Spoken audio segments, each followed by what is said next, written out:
Olá meus amigos, sejam muito bem-vindos ao canal.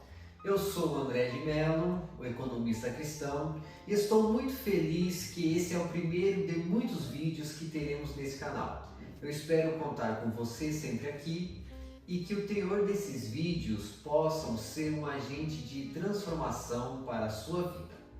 E bora para o nosso tema. Vou trazer para você o conceito de economia e o início dela numa visão bíblica. Afinal, como cristãos, devemos buscar os nossos fundamentos e ampará-los na Bíblia Sagrada. Muitos acham que economia é uma coisa complicada, chata, enfim, um papo pesado. Mas a economia sempre esteve presente em nossas vidas. E se olharmos para a história bíblica, vamos ver que a economia esteve presente em todo o tempo. Vamos começar pela definição de economia. Afinal, quem é essa senhora? Economia nada mais é que a ciência que estuda a aplicação de recursos escassos frente às necessidades ilimitadas. Bom, só pela definição parece complicado, mas já vou resolver esse problema para você nunca mais se esquecer do papel da economia em nossa vida. E você vai se surpreender. Perceba que na definição da economia há a palavra escasso, que significa falta de recursos, ou seja, o ser humano não possui recursos suficientes para satisfazer a vontade de toda a humanidade, por isso a economia existe. Essa escassez começou com a consequência da desobediência do homem que gerou sua expulsão do jardim do Éden. Isso mesmo, começou aí. Pois a partir desse dia, o homem teve que começar a trabalhar. Antes do pecado, Adão e Eva viviam em abundância de recursos, ou seja, Deus provia e preparava tudo para que o homem apenas desfrutasse do jardim e no jardim. Com o pecado, Deus tirou o homem do jardim e o colocou para lavrar a terra. Mas afinal, o que é lavrar a terra? Literalmente, é o ato de preparar e plantar e cuidar para que a terra produza alimento. Note que Deus ainda continuou provendo os meios, mas agora o homem tinha que agir, tinha que fazer por onde. Como nós somos limitados, logo nossa capacidade de gerar recursos é limitada. Pronto, é esse o ponto. Começa então a economia, pois houve a necessidade de escolher o que plantar primeiro, trabalhar para comer, se vestir, sobreviver. Trazendo para os dias atuais, só mudou o tempo e as opções. O trabalho ainda é necessário, pois as escolhas são constantes. Como ter renda, como prover a minha família, quais investimentos fazer, comprar ou alugar. Enfim, são diversos exemplos que podemos dar e tudo tem algo em comum. São escolhas que norteiam o nosso modo de vida dentro das condições que temos naquele momento. Agora imagine governos, instituições, empresas pequenas, médias e grandes. Todas elas tomam decisões constantemente e envolve um fator-chave, o dinheiro. A oferta não supre a demanda e os serviços, os produtos disponíveis não suprem as necessidades da humanidade como um todo. Não é possível fazer tudo o que você quer a qualquer custo. Sempre no meio disso temos uma escolha a fazer e isso envolve a economia na prática. Sendo mais prático, quero deixar algumas perguntas e você pode responder nos comentários aqui do vídeo. Quais escolhas você tem tomado com relação ao seu dinheiro, recursos ou mesmo patrimônio? E a sua família participa das escolhas de forma conjunta? O seu cônjuge está alinhado com você em todas as decisões? Você entende que deve haver equilíbrio entre gastos e o que poupa? Você tem sido um exemplo para seus filhos e tem ensinado a eles princípios básicos sobre dinheiro? Você tem desfrutado sem esbanjar? E o principal, você tem usado os seus recursos para ser um patrocinador do reino de Deus? Responda aqui embaixo. Muita atenção nessa hora. Por mais bens ou mesmo dinheiro que você tenha, ele sempre será limitado. A economia ocorre na sua vida com muito ou com pouco. O que te destaca é a sabedoria nas aplicações e nas decisões.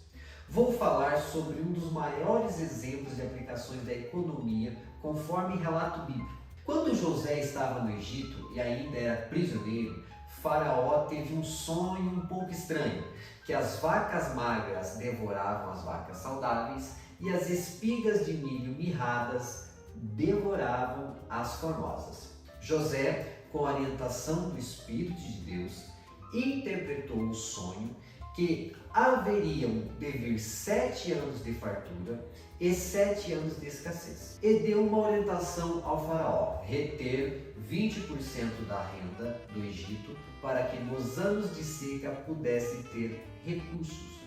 Em seguida, Faraó o colocou como governador do Egito para administrar esse processo.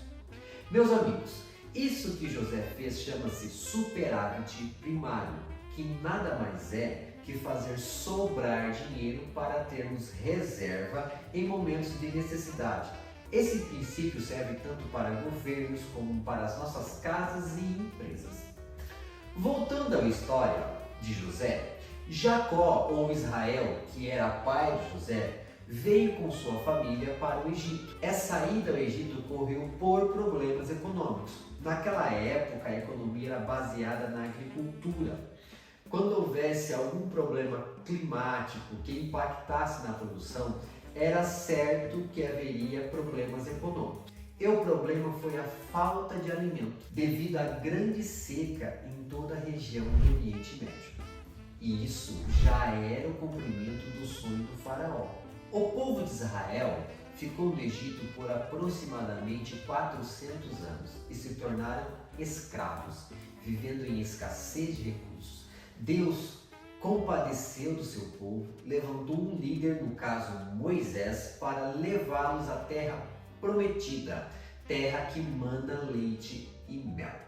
Novamente, uma nova questão econômica. O termo figurado, terra que mana leite e mel, significa que Deus os levaria para uma terra que iria produzir em abundância. E como estamos falando de uma terra que a economia era baseada na agricultura, uma terra que produz em abundância certamente levaria uma nação forte economicamente. Essa pujança, ou seja, grande força econômica de Israel, se concretizou nos reinados de Davi e Salomão, pois foram 2 reis que andaram segundo os caminhos de Deus e tiveram suas vidas abençoadas.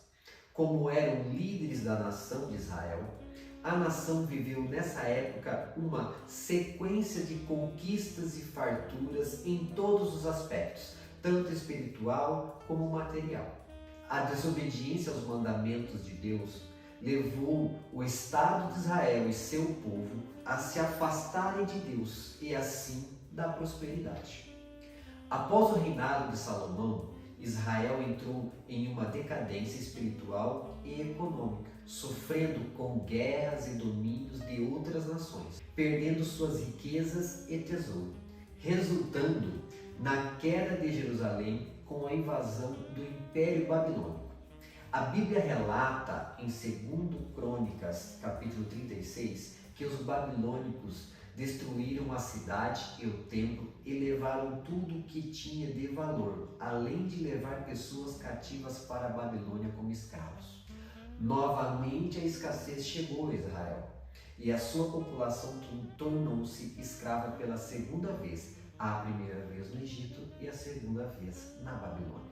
A restauração de Israel se deu 70 anos depois, quando, por orientação de Deus, Ciro, rei da Pérsia, que havia conquistado a Babilônia entre esses 70 anos, decretou o retorno dos israelitas para Jerusalém, para a reconstrução da cidade e do templo. Mas pense comigo, Para a reconstrução é necessário que houvesse recursos e até mesmo nisso Deus orientou ao rei Ciro na provisão de recursos financeiros e materiais para que a reconstrução fosse possível, pois em seu decreto o rei orientou ao povo que os ajudassem com ouro, prata, gado, pedras preciosas, além de devolver todos os bens de valor que haviam sido retirados de Jerusalém. Notou as questões econômicas na história bíblica novamente? Apesar da reconstrução da cidade de Jerusalém e do templo, Israel não teve a recuperação do domínio como nação e era dependente do reinado persa. Dando um pulo na história, o Império Romano conquistou o Império Persa e Israel estava no pacote. Portanto, passou a depender de Roma.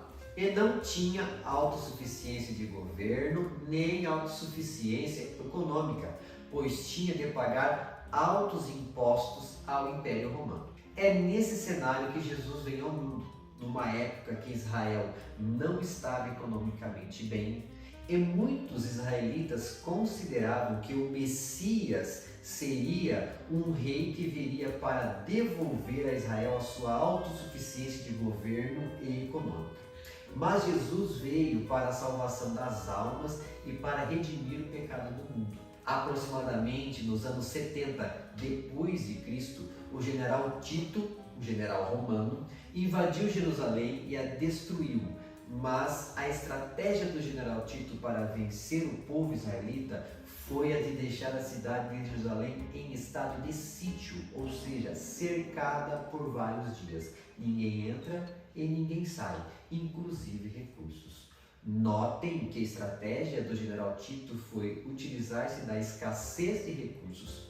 Olha a economia novamente na história.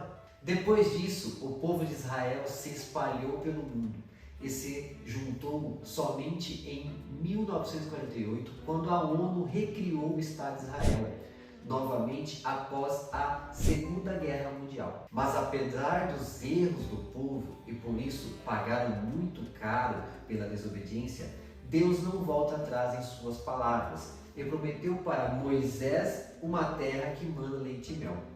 Hoje, o Estado de Israel é um país que possui uma economia muito forte, um país com uma tecnologia avançadíssima. O Estado de Israel é formado, em sua maioria, por judeus e, por incrível que pareça, 85% de suas terras são desérticas, mas eles desenvolveram intensamente a agricultura e a indústria, de forma que exportam a tecnologia usada.